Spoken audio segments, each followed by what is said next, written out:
तर व्यवस्थित लक्ष द्या, ही जी बॉडी आहे या बॉडीला हीट एनर्जी भेटत आहे.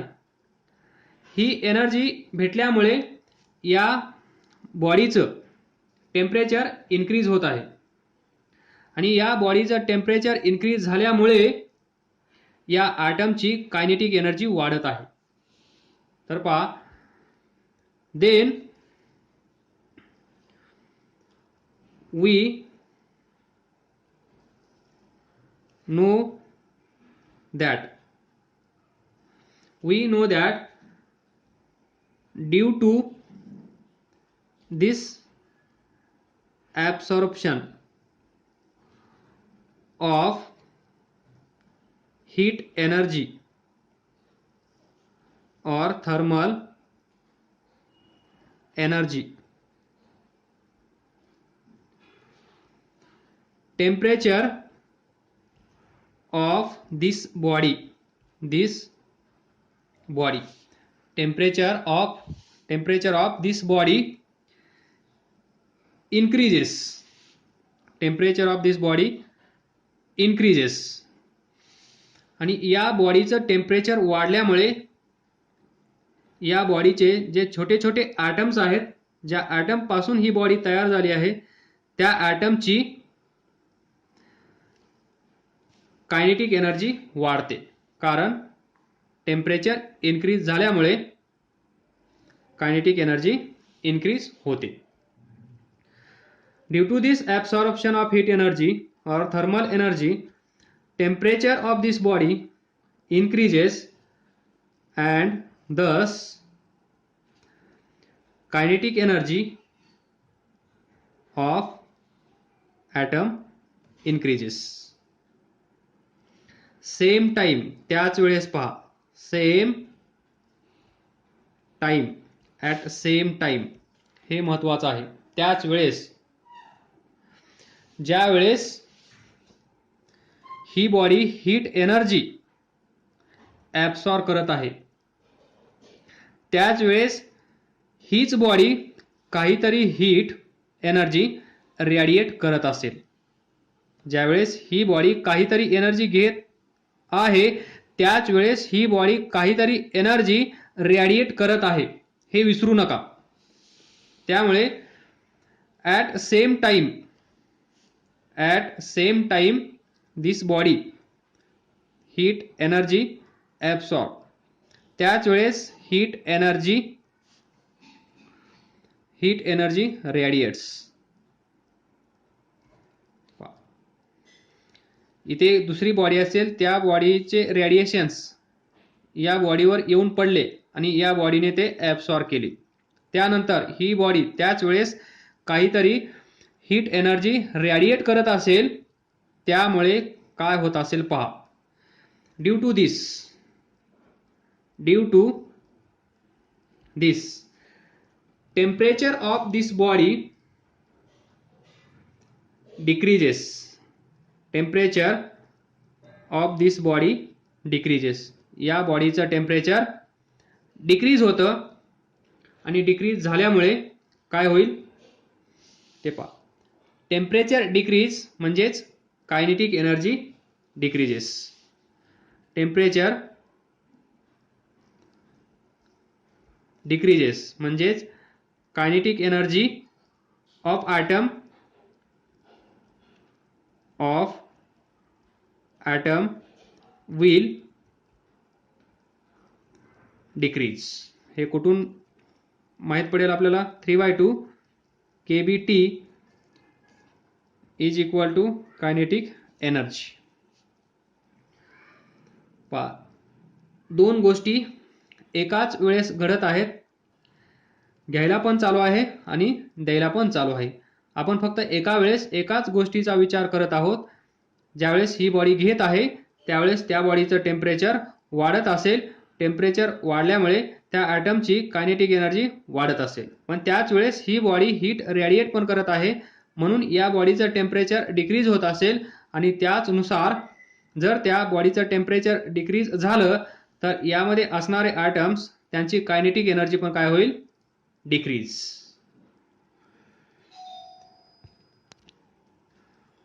Now most important conclusions for MCQ. तर पहा, इफ बॉडी जे आपण आतापर्यंत डिस्कस केलं आहे त्यावरून तुम्हाला हे कन्क्लुजन काढता येईल. If body radiates, if body radiates or emits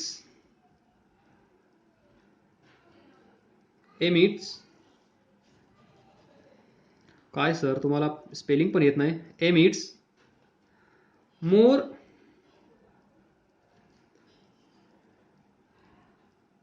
at, तर पहा थोडं व्हिज्युअलाइज करण्याचा प्रयत्न करा त्यानंतर लिहूया. ही बॉडी आहे, हे पहा याला काय म्हणतो आपण, heat energy, heat energy absorb, बरोबर. याला काय म्हणतो आपण, हीट एनर्जी रेडिएट किंवा एमिट. तर पहा, heat energy absorb, heat energy radiate, या दोघांचं कंपॅरिझन करायचं आहे आपल्याला. म्हणजेच इफ बॉडी रेडिएट्स और emits more than it absorb. कळतंय का? पहा, ही बॉडी आहे,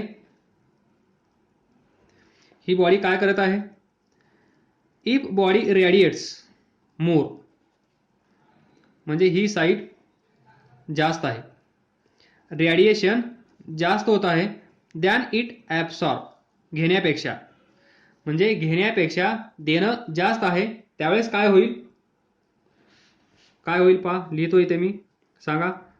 temperature of this body is काय असेल, देणं जास्त चालू आहे, घेणं कमी आहे, त्यावेळेस काय होईल, temperature of this body is decreases. समजत असेल तर चांगली गोष्ट आहे, कारण हीट रेडिएशन जास्त होत आहे, हीट एनर्जी ॲब्सॉर्प्शन कमी होत आहे, म्हणजे या बॉडीकडे घेण्याचा स्पीड किंवा ही बॉडी कमी एनर्जी घेत आहे आणि जास्त बाहेर देत आहे. समजा ही बॉडी 5 जूल एनर्जी घेत असेल आणि ही देत असेल 10 जूल, 10 इज ग्रेटर दॅन 5, म्हणजे radiation rate is more than rate of absorption. घेण्याचा रेट कमी आहे, देण्याचा रेट जास्त आहे, तर या बॉडीचं टेम्परेचर काय होईल, डिक्रीज होईल. एका सेकंदामध्ये 5 जूल हीट एनर्जी घेतली आणि त्याच सेकंदामध्ये 10 जूल हीट एनर्जी दिली, तर लॉस कितीचा झाला, नेट लॉस किती झाला, 5 जूल. 5 जूल एका सेकंदामध्ये या बॉडीची हीट एनर्जी कमी झाली, म्हणजेच या बॉडीचं टेम्परेचर काय झालं पाहिजे, डिक्रीज. MCQ लक्षात ठेवा. Second, opposite to this discuss करण्याची गरज नाहीये. If body radiates less than it absorb, म्हणजेच ही बॉडी आहे, बॉडी रेडिएट्स लेस म्हणजे 5 जूल पर सेकंद रेडिएट करत आहे, 10 जूल पर सेकंद ती ॲब्सॉर्ब करत आहे, म्हणजे rate of radiation is less. ही साईड कशी आहे? लेस. ही साईड कशी आहे? मोर. म्हणजे देणं कमी आहे, घेणं जास्त आहे. Rate of radiation of heat energy is less than rate of absorption of heat energy. Heat energy absorb जास्त केली जात आहे, हीट एनर्जी रिलीज कमी केली जात आहे. तर नेट हीट काय असेल या बॉडीकडे? म्हणजेच टेम्परेचर ऑफ दिस बॉडी. पहा, एका सेकंदाचा विचार करा. 10 जूल आले, 5 जूल गेले, तर या बॉडीकडे 5 जूल आहेत. 5 जूल जमा झाले आहेत, 5 जूल याच्याकडे जास्त आहेत. तर temperature of this body will increase. लक्षात ठेवा. Second conclusion. Third conclusion, what happens when rate of absorption and rate of radiation same असेल तर? म्हणजेच when rate of absorption of thermal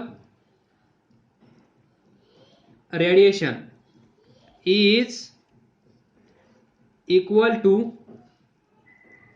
rate of emission. म्हणजेच एमिट, बाहेर टाकण्याचा. Rate of emission of thermal radiation म्हणजेच energy, thermal energy. Then what is a temperature of body. ही body आहे, 5 joule energy येत आहे, 5 जूल एनर्जी जात आहे.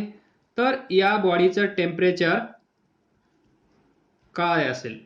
या बॉडीचं टेम्परेचर किती असेल सांगा? जेवढे येत आहे तेवढेच जात आहे. तर या बॉडीच्या टेम्परेचरमध्ये काही फरक पडेल का? नाही. तर लिहा मग, temperature of this body, temperature of this body remains constant. यालाच आपण काय म्हणतो? Thermal equilibrium. यालाच आपण काय म्हणतो? Thermal equilibrium with surrounding.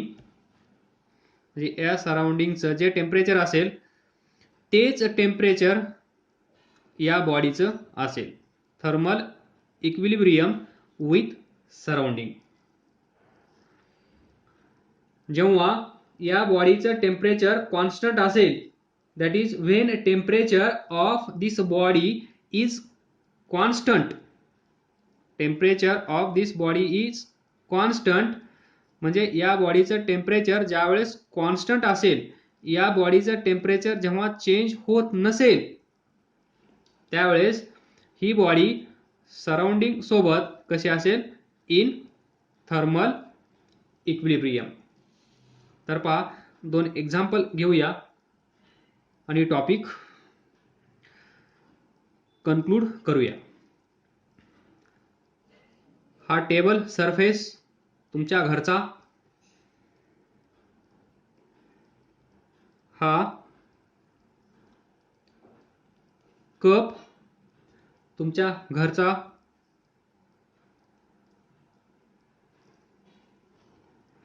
याच्यामध्ये असेल टी, टी म्हणल्यानंतर टेम्परेचर ऑफ टी कसा असेल? जास्त. टी रूम टेम्परेचरपेक्षा या चहाचं टेम्परेचर कसं असेल? जास्त. म्हणजेच काय होईल? हा चहा काय करेल? हीट एनर्जी रेडिएट करेल सराउंडिंगला, आणि हे सराउंडिंग्स ही हीट एनर्जी ॲब्सॉर्ब करेल, आणि या दोघांमध्ये एक्सचेंज ऑफर चालू राहील. कधीपर्यंत? जोपर्यंत चहा आपण संपवणार नाही तोपर्यंत. कारण आपण थर्मल इक्विलिब्रियम कंडिशन झाल्यानंतर, म्हणजेच चहा थंड झाल्यानंतर आपण चहा पिणार नाहीये. थंड होण्याच्या अगोदरच आपण हा चहा संपवणार आहोत. म्हणजेच थर्मल इक्विलिब्रियम इथे होत असेल. त्यानंतर हा टेबल सरफेस तुमच्या घरचा, ही प्लेट तुमच्या घरची, हो आमच्या घरी पण आहे. तर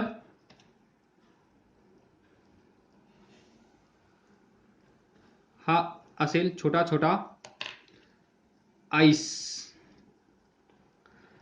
तर या आईसचं टेम्परेचर टी आईस, त्यानंतर टी टेम्परेचर ऑफ रूमचं टेम्परेचर जास्त असेल. इथे T greater than T room, तर इथे काय होईल? याचा रेट जास्त असेल, इथे याचा रेट कमी असेल. कमी जास्त. म्हणजेच वी कॅन से दॅट, हे एक्झाम्पल्स तुम्ही भरपूर वेळा ऐकले आहेत, डिस्कस करण्याची गरज एवढी नाहीये. फायनल कन्क्लुजन सांगतो. So we can say that hot bodies can radiate more. लिहा, हॉट बॉडीज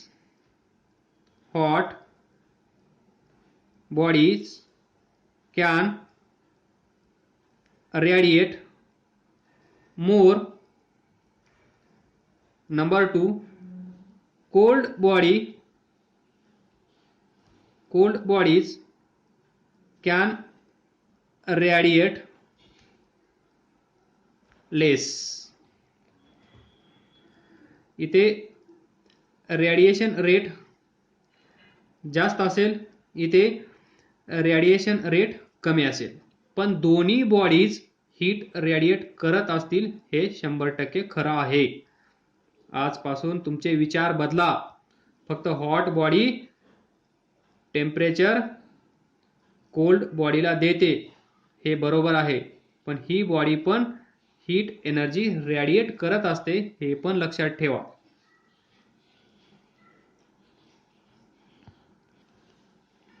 ज्यावेळेस बॉडीचं temperature T is equal to 800 degree Celsius असतं, त्यावेळेस ही बॉडी हीट एनर्जी रेडिएट करते. हीट एनर्जी रेडिएट करते, कारण या बॉडीचं टेम्परेचर तुम्हाला दिसत आहे 800 डिग्री सेल्सिअस आहे. तर या बॉडीचं जे रेडिएशन असेल ते रेडिएशन कसं असेल पहा. विजिबल रेंज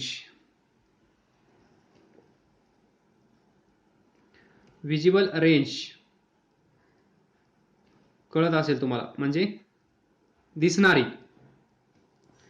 त्यावेळेस ती बॉडी आपल्याला कशी दिसते पहा. रेड पाहिला असेल तुम्ही. या बॉडीचं टेम्परेचर एवढं इन्क्रीज करा की ती बॉडी तुम्हाला रेड कलरची दिसली पाहिजे असं तुम्ही कुठेतरी पाहिलं असेल, ती हीच सिच्युएशन. ही बॉडी हीट एनर्जी रेडिएट करते इन व्हिजिबल रेंज, म्हणूनच ती बॉडी आपल्याला रेड दिसते. लक्षात ठेवा. देन दिस इलेक्ट्रिक बल्ब तेवढा चांगला नाही काढता येणार, पण असो, काम भागून जाईल आपलं. हा इलेक्ट्रिक बल्ब ज्यावेळेस याच्यामध्ये काय यूज केला जातो,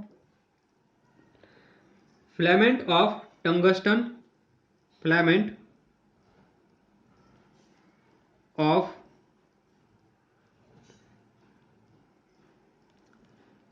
टंगस्टन,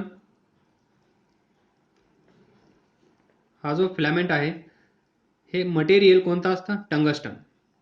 तर ज्यावेळेस याच्यातून इलेक्ट्रिसिटी पास होते त्यावेळेस याचं टेम्परेचर एवढं इन्क्रीज होतं की ते आपल्याला वेगळ्या कलरचं दिसायला लागतं. याचं टेम्परेचर असतं समजा ॲव्हरेज 3000 डिग्री सेल्सिअस. त्यावेळेस हा आपल्याला दिसतो व्हाईट हॉट. कसा दिसतो, व्हाईट हॉट. हे आहेत इफेक्ट ऑफ टेम्परेचर्स किंवा थर्मल रेडिएशन्स. हे पण काहीतरी थर्मल